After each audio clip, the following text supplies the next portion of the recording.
El día comenzó con sol, pero para Mateo Álvarez fue como si amaneciera de noche.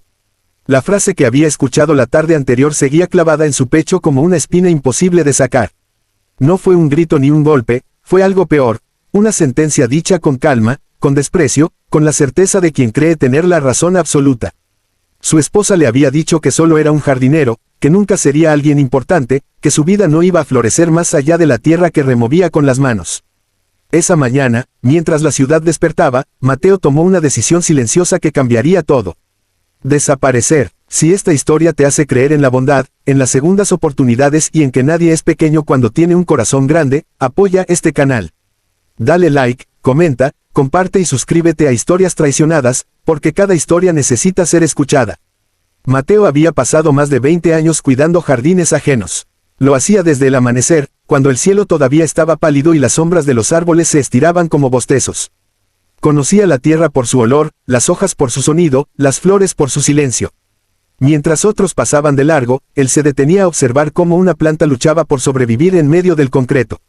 Nunca se quejó, nunca pidió aplausos. Para él, ver un brote verde era suficiente.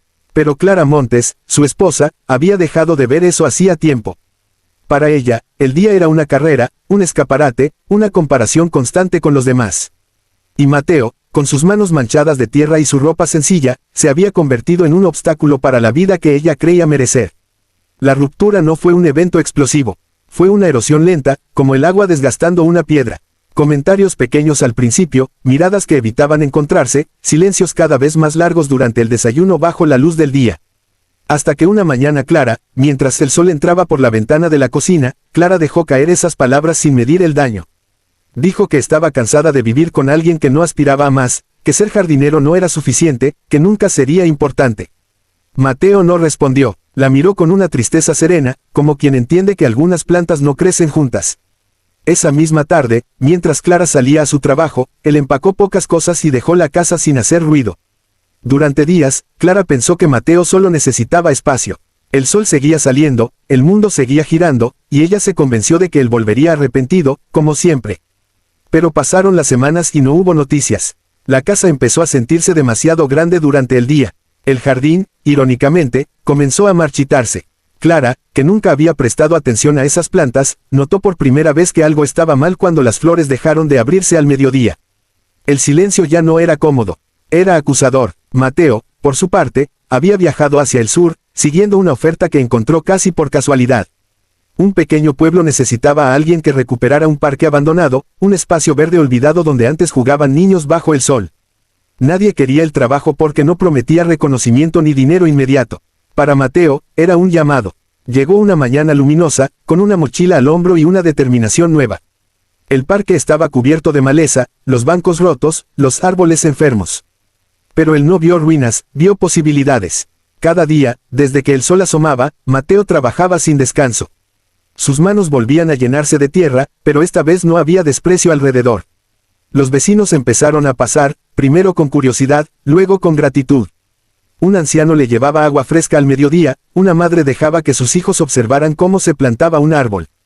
Poco a poco, el parque comenzó a transformarse, el verde regresó, los pájaros volvieron a cantar durante el día, y la gente empezó a reunirse nuevamente bajo la luz abierta del cielo.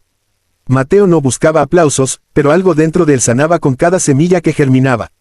Mientras tanto, Clara empezó a descubrir la ausencia de Mateo en los detalles más pequeños. El café de la mañana sabía diferente, el jardín seguía muriendo pese a los intentos torpes de contratar a otros. Un día, revisando papeles viejos, encontró una libreta de Mateo. En ella había dibujos de plantas, anotaciones sobre cómo cuidar la tierra, reflexiones simples sobre la paciencia y el tiempo. Leyó una frase que la golpeó con fuerza a plena luz del día: cuidar algo es creer en su futuro, incluso cuando otros no lo ven. Por primera vez, Clara sintió vergüenza. No por estar sola, sino por no haber visto al hombre que tenía al lado. La verdadera revelación llegó cuando una amiga le envió un video.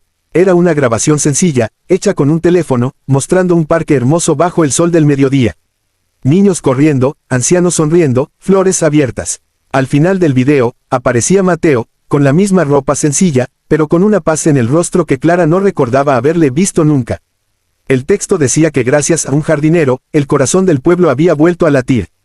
Clara sintió que algo se rompía dentro de ella. Ese hombre, al que había llamado insignificante, estaba cambiando vidas. Impulsada por una mezcla de culpa y necesidad, Clara decidió buscarlo.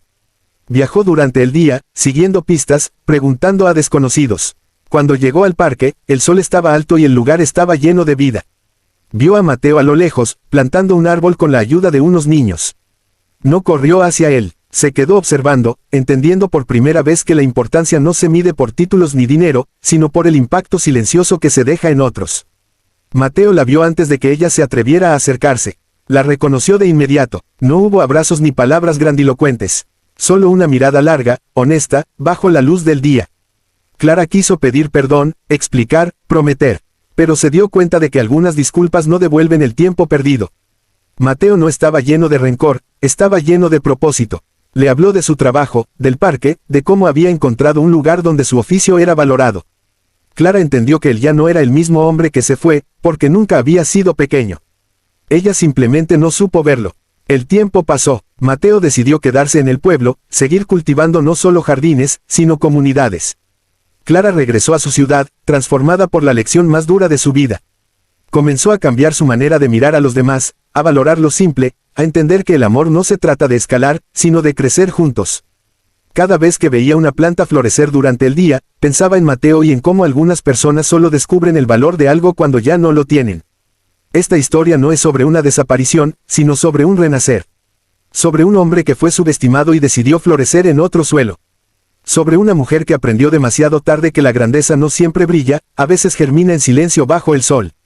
Si esta historia tocó tu corazón, si en algún momento sentiste un nudo en la garganta o una chispa de esperanza, te pedimos que interactúes con este video. Tu apoyo ayuda a que más historias como esta lleguen a quienes las necesitan. Antes de terminar, escribe en los comentarios una palabra que represente lo que sentiste al escuchar esta historia. Porque nunca es tarde para aprender que incluso el jardinero más humilde puede cambiar el mundo, y que la verdadera importancia se mide por la vida que ayudamos a crecer.